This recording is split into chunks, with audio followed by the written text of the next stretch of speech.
लोग वीडियो देख रहे हैं।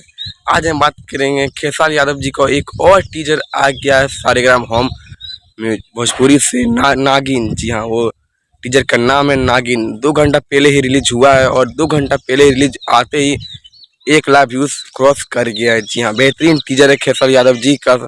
और वीडियो में काम किए हैं श्वेता शर्मा जी खेसारी यादव जी के साथ। और खेसारी यादव जी ये गाना अकेले गाए हैं। जी हाँ, नागिन गाना टीजर रिलीज हुआ है आज सारेगाम होम भोजपुरी से। जितने लोग वीडियो नहीं देखे हैं तो ये वीडियो तुरंत जाके देख लीजिए, नागिन टीजर खेसारी यादव जी का।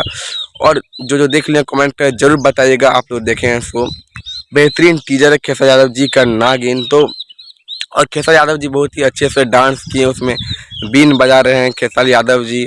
और आज का वीडियो इतना है, मिलता है अगले वीडियो पर। तब तक आप प्लीज़ मेरा सपोर्ट कीजिए। मेरा व्यूज़ बहुत ही कम हो गया है, पहले व्यूज़ ठीक जाता था, अब व्यूज़ नहीं जा रहा है, 1 या 2 व्यूज़ ही जा रहे हैं। प्लीज़ सपोर्ट कीजिए मेरा चैनल को और प्लीज़ सब्सक्राइब जरूर कर लीजिएगा। तो मिलता है अगले वीडियो पर, तब तक थैंक यू।